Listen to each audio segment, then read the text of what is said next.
Now look, as far as I'm concerned, if we look at the Star Wars franchise, I really have to stand by my opinion that it all ended back in 2005 with The Revenge of the Sith by George Lucas, with the exception of Rogue One: A Star Wars Story being the only somewhat decent Star Wars film under Disney. Everything else has only been getting worse and worse. Every single release, one after the other, by Kathleen Kennedy and the rest over there at Lucasfilm.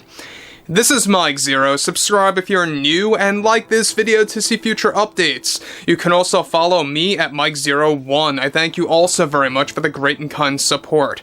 So one thing about director Sharmeen Obaid-Chinoy, we know that she is one of those directors, one of those Lucasfilm employees, mind you, those Lucasfilm hires, that remain to be very stubborn in nature, much like, of course, others before in the past.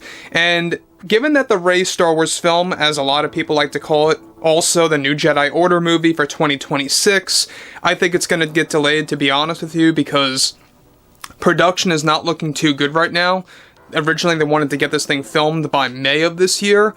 That is now looking to be around the summertime, give or take around July. So that's already a big opportunity for Lucasfilm to delay this until 2027, or maybe later in the year of 2026. So what's interesting about all of this has a lot to do with Bob Iger, the Disney CEO, and his stance on everything related to the ongoing backlash related to this upcoming Star Wars film. Now look, I know I've said this before in the past, but this Mandalorian and Grogu movie announcement really didn't excite me all that much. I was just kind of like, alright, whatever, maybe I'll check it out, who knows. You know, Mando Season 3 really fell flat, so that really wasn't a good transition in my book. I think a better transition would have been to make a Season 4, kind of regain some fans there, and then move onwards. But I think a lot of fans are just fed up at this point. Now, on top of this, with Bob Iger actively involved in damage control for many of the properties at Disney across all divisions, one major development has to do with Iger's stance against the Rey movie backlash led by director Sharmeen Obaid-Chinoy. He went on to deliver the following. One of our most valued divisions here at Disney, such as Lucasfilm, will remain as one of our main priorities for the years to come as we plan to evolve our Star Wars brand. With our first film for the first time in 5 years beginning to head into production that will expand our sequel films, we have come to the realization that a minority of our customers hold different opinions on with our approach to expand the galaxy far, far away with diversity, equity, and inclusion as our #1 priority to change the value of the Star Wars brand that we hope will attract newcomers and new customers around the globe. We ask everyone to remain open-minded with our approach to changing our strategy with our first Star Wars film, and that this does not come from any kind of an agenda-driven strategy, nor do we promote or insert ourselves into any situation that would be labeled as a culture war. That is not what Disney is about and never will be about. Our usage of DEI in our latest Star Wars feature will allow us to connect with a wider audience and different cultures around the world to make this our most successful Star Wars film yet. After carefully reviewing any kind of doubts about this project that we have obtained, that we are dealing with nothing more than a minority of our customers that choose to withdraw from engaging in this production for the next couple of years.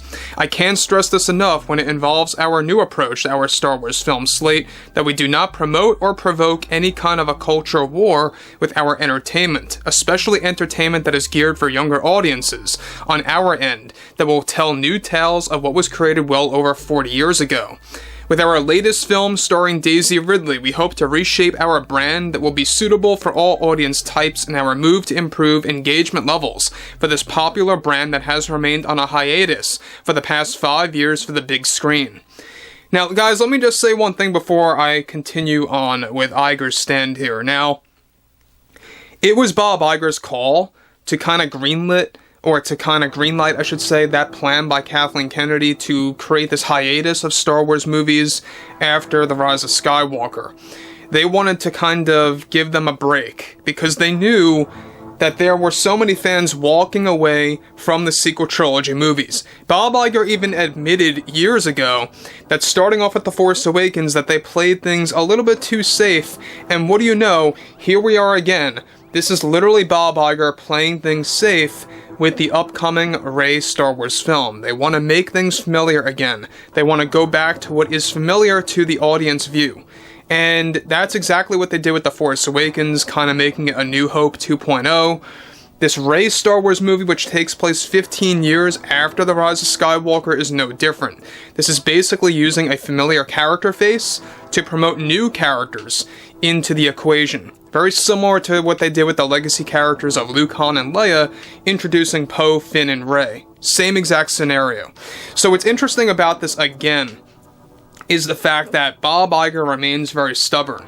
He says that they are promoting DEI, that they are inserting diversity, equity, and inclusion into their first Star Wars movie for the first time in years, and at the same exact time that this is not an agenda, or this does not support or provoke any kind of a culture war at all. When in reality, guys, let's face it, it does. This is exactly why Elon Musk went on his X platform and called out Disney, that DEI is a lie, it's completely hypocritical in nature, it's contradictory in nature as well, it's not coming from a genuine place, and it's basically a conduit, essentially, for Disney to hire specific people to get either performances in these movies, or to direct them, or to write them, and that's basically what they're aiming for. That's why they're hiring these, extreme people taking charge of these films.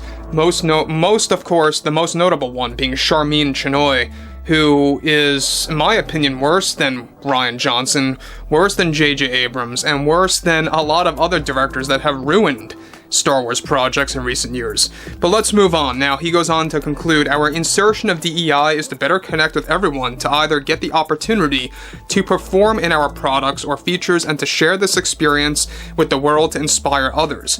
We believe diversity, equity, and inclusion will bring a new experience to our customers for our 2026 feature that will attract new customers and a whole new era of this widely popular franchise that we only hope we are more than proud to have introduced Sharmeen and Steven into this project, and we will stand by their vision of what Star Wars aims to provide to its fans in the next couple of years. So again, it's not a shocker that they're hiring these unknown directors and writers that aren't really known to regular people, that, don't necessarily have to dive into their IMDb. When you say Stephen Knight to anybody, or when you say Sharmeen Obaid-Chinoy to anybody, how many people are going to say, oh, I know who they are, or I've heard of those names before? Practically zero. Alright, I almost guarantee that. So, what's interesting about this, again, they did the same thing with the Kenobi series. They got these inexperienced directors, they got Joby Harold, which, by the way, was a terrible writer for the show, didn't know what he was doing. Same exact scenario here with this Rey Star Wars film. And these actors, these actresses, they're going to say whatever they have to say to hype up this movie, that it's such a great script, that it's going to be so different than what has been done before in the past, that it's a game changer, that it will break the internet, all this nonsense, just to get people hyped up and interested in the production. So overall, I would like to hear your overall take on everything related to Iger's stance on things, and if you guys did enjoy the content for today, make sure to drop a thumbs up on this video to support the channel, and I will catch you guys later.